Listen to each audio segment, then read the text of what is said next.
Turma, prosseguindo então. Principais relações legais quando a gente pensa aí na condição do transplante. Principais condições da legislação presente relacionado aí diretamente ao transplante. Então, bora prosseguir, vamos dar sequência. A disposição dos órgãos ela é gratuita, tá? De parte dos tecidos, parte do corpo, tá? Seja ela em vida ou pós-vida, para fim de realizar o transplante ou o próprio tratamento.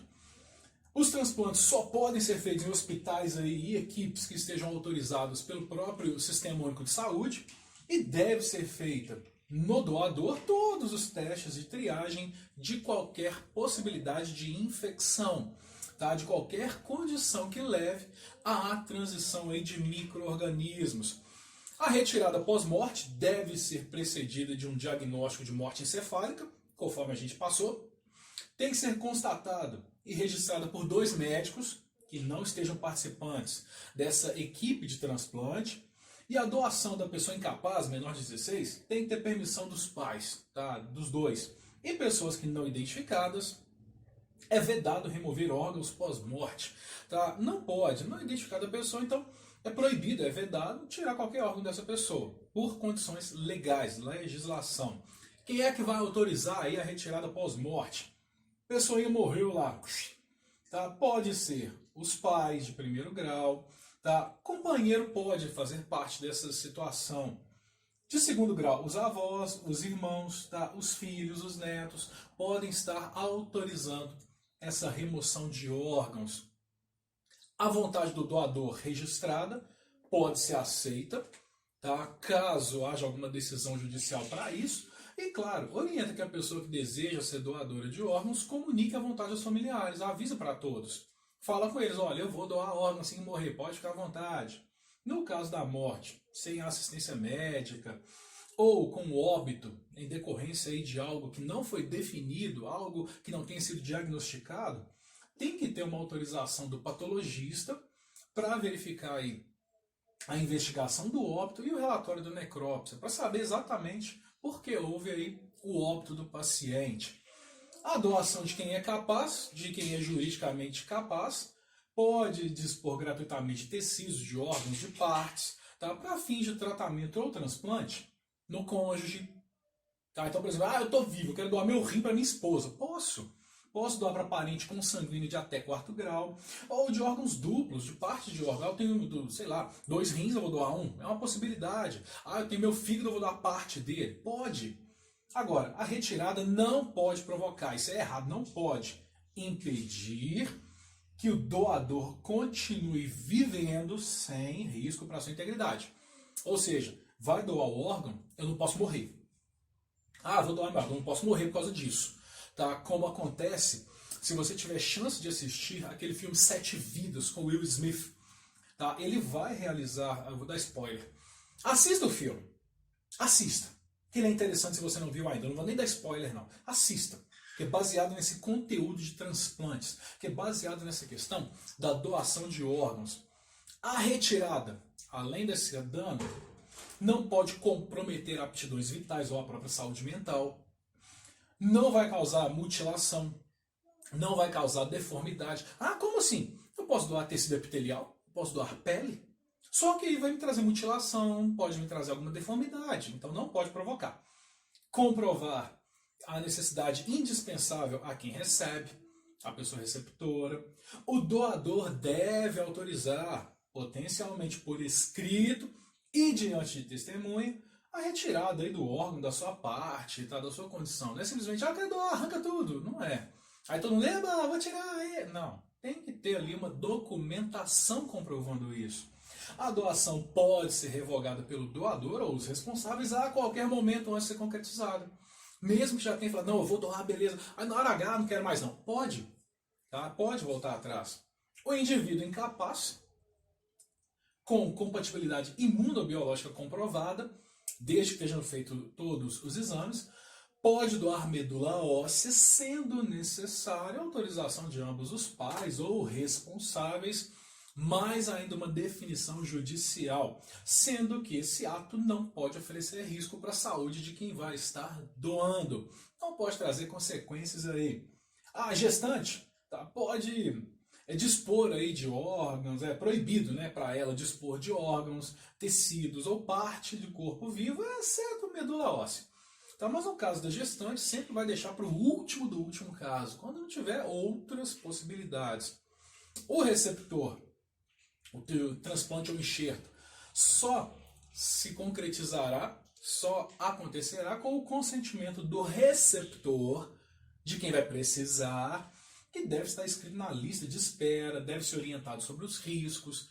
Tá? Então o receptor tem que estar ciente do processo, ele tem que estar sabendo do que pode acontecer. E o receptor incapaz, desculpa, vai ter aí o consentimento de um dos pais ou do seu responsável, com a questão de que a inscrição na lista de espera não confere ao receptor direito à indenização se o transplante não se realizar, pela alteração de algum órgão, de um acidente ou de incidente. A família está na lista de espera para o coração, por exemplo, sei lá. Aí vai, show, doador, eba, vai ser doado o coração, oba! No transporte, sei lá, tá vindo de avião, o avião cai, tá tendo o carro acidenta, ou acontece algum dano ao órgão pelo deslocamento, então a família não tem que ser indenizada por isso. A lei de 2011 fala que as manifestações da retirada pós-morte de tecidos, órgãos, de partes do corpo, devem estar presentes na carteira de identidade ou na carteira nacional de habilitação. Então tem que estar lá bonitinho. Tá? Eu sou doador de órgãos. Eu não sou doador de órgãos. Tem que estar lá escrito para que haja esse processo de doação.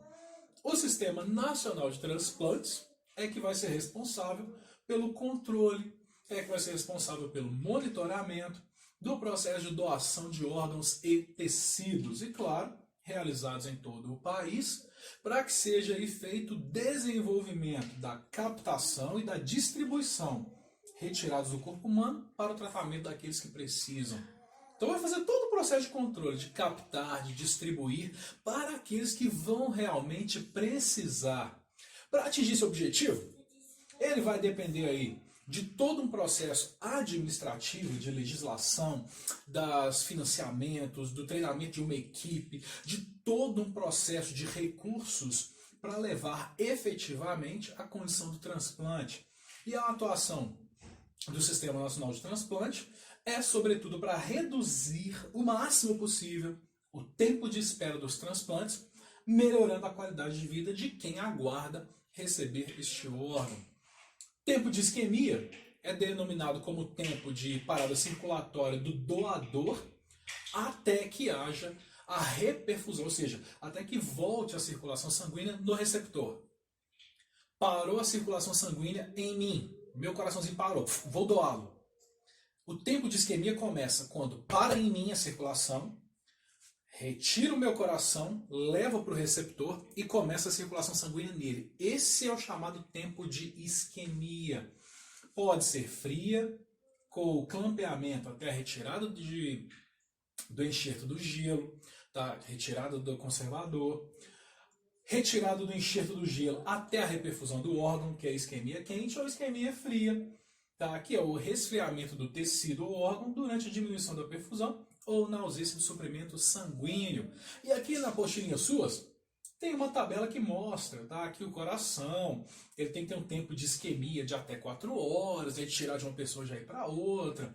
É o primeiro órgão a ser retirado, assim como o pulmão, para depois trabalhar com o fígado, para depois serem os pâncreas, os rins e a córnea, tá? É o último item a ser mexido. Então eles vão primeiro nos órgãos principais para depois trabalhar com os demais órgãos. Após a avaliação e notificação da morte encefálica, é essencial que haja aí, para que seja efetivada essa doação, o doador seja mantido hemodinamicamente estável, ou seja, confirmou morte encefálica, mantenha, é importante que o doador seja mantido hemodinamicamente, ou seja, que tenha ali ainda, mesmo externamente, uma circulação sanguínea, a monitorização dessa circulação e da oxigenação. Assim, o período que antecede as remoções, a maioria vai ser trabalhado diretamente com o paciente na unidade de terapia intensiva. Assim vão acontecer menos danos e menos lesões aos próprios órgãos. Turma, não sai daí, que daqui a pouco a gente vai dar uma passada rápida nos órgãos que são utilizados para transplante. Obviamente que vocês vão ver depois que traz para vocês recordarem as funções principais de cada um deles. E aí, claro, as condições para o transplante. E eu quero falar um negócio sério com vocês aí sobre medula óssea, hein? Então não sai daí não, fica comigo. A gente vai continuar. Abraço!